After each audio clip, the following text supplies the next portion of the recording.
नमस्कार साथियों, स्वागत है आपका धर्मस्य मूलम अर्थ सीरीज के तीसरे एपिसोड में। पिछले 2 एपिसोड में हमने यह देखा था कि पुराने समय में पश्चिम के देशों में किस तरह सोनार ने जादुई तरीके से 9 गुना ज्यादा पर्ची समाज में घुमाकर और उस पर ब्याज लगाकर सारा सोना चांदी अपनी जेब में कर लिया। और आज की बैंकिंग प्रणाली में भी किस तरह रिजर्व बैंक से थोड़ा सा पैसा लेकर व्यावसायिक बैंक 9 गुना ज्यादा पैसा छापते हैं और आपसे उस पर ब्याज वसूलते हैं। और साथियों, धर्मस्य मूलम अर्थ सीरीज के पिछले दोनों एपिसोड देखने के लिए आप नीचे डिस्क्रिप्शन में दिए गए लिंक पर जा सकते हैं। इस विषय पर अर्थशास्त्री जॉन केनेथ गोल्ब्रेथ कहते हैं, बैंकों के पैसे बनाने की प्रक्रिया इतनी सरल है कि दिमाग चकरा जाता है। दिमाग इसलिए चकरा जाता है क्योंकि हमें कुछ और ही सिखाया गया है।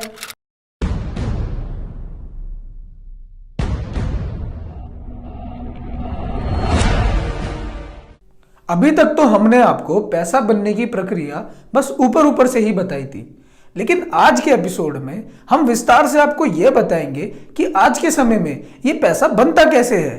तो चलिए शुरुआत करते हैं तीसरे एपिसोड की।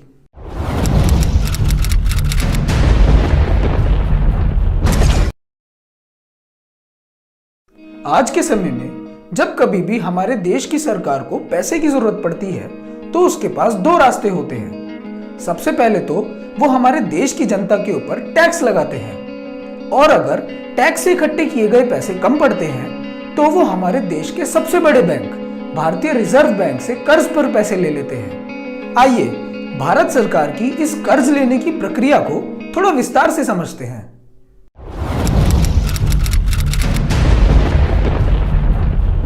मान लीजिए कि भारत सरकार को अपने बजट में 1000 रुपए चाहिए, तो नियम अनुसार भारत सरकार को एक कागज पर लिखकर रिजर्व बैंक को एक वायदा करना होता है कि वह बैंक से कर्ज पर लिए गए पैसे ब्याज समेत लौटा देगी। सरकार के इस वायदे को सरकारी बॉन्ड कहा जाता है। इस सरकारी बॉन्ड को भारतीय रिजर्व बैंक के पास लेकर जाने की जिम्मेदारी भारत सरकार के वित्त मंत्रालय की होती है। इस बॉन्ड के बदले में रिजर्व बैंक भारत सरकार को 1000 रुपए का नोट छापकर दे देता है।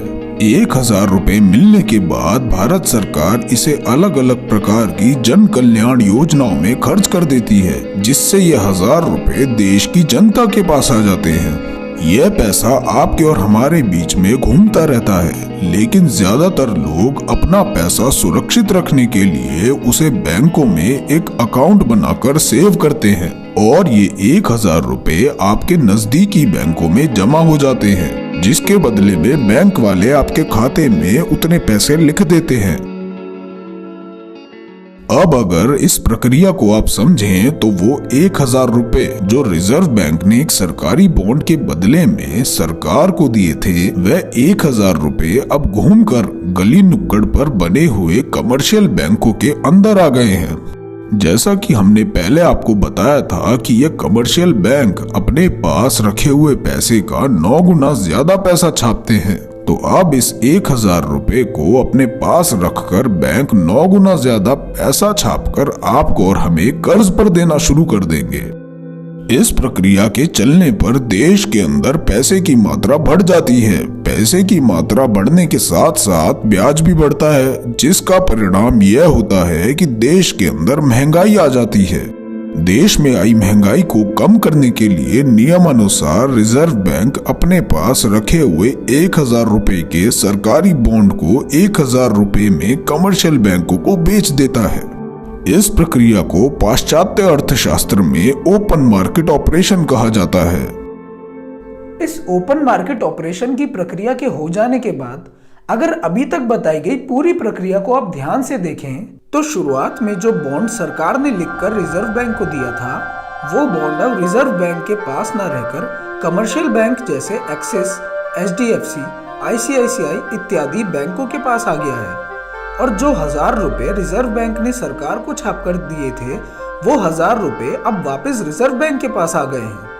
अब अगर इस प्रक्रिया में आप ये देखें कि रिजर्व बैंक की भूमिका क्या रही, तो यह समझ आता है कि यहाँ पर रिजर्व बैंक ने सिर्फ एक बिचौलिए का काम किया। जो पैसा भारत सरकार को रिजर्व बैंक से लेना था, असलियत में वह पैसा उसने कमर्शियल बैंकों से ले लिया और कमर्शियल बैंकों के पास एक भी पैसा ना होते हुए उसने सरकार के खाते में वो पैसा लिख भी दिया, जिसे सरकार ने देश की जनता में खर्च दिया और वही पैसा जनता के खातों में भी लिख दिया गया।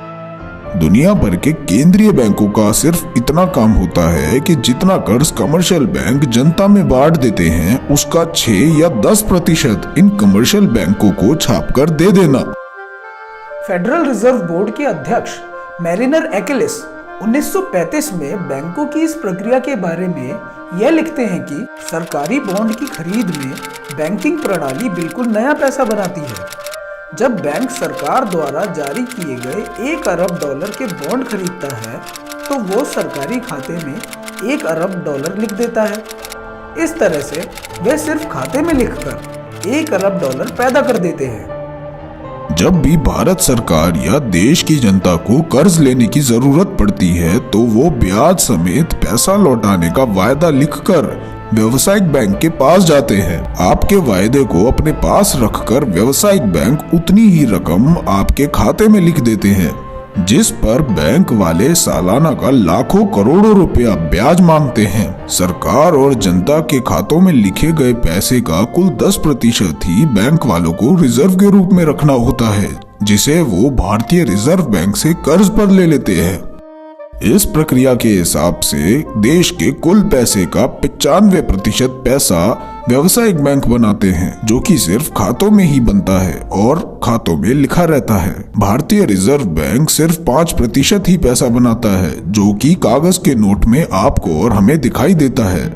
इसी प्रक्रिया पर साल 1959 में अमेरिका के वित्त सचिव रहे रॉबर्ट बी एंडरसन ने यह कहा, जब एक बैंक कर्ज देता है तो यह केवल कर्ज की राशि बैंक अकाउंट में लिख देता है।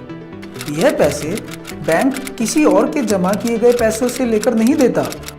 यह पैसा उधार लेने वालों के लिए बैंकों ने बिल्कुल नया बनाकर दिया होता है। साथियों, आज के एपिसोड में बस इतना ही। अगले एपिसोड में हम आपको यह बताएंगे कि किस तरह केंद्रीय बैंक की वजह से देश के अंदर महंगाई आती है और कैसे एक अकेले आदमी ने कोर्ट के अंदर इस पूरी बैंकिंग व्यवस्था को चुनौती दी थी। तो बने रहिए हमारे साथ, मिलते हैं अगले एपिसोड में। तब तक के लिए जय हिंद, वंदे मातरम।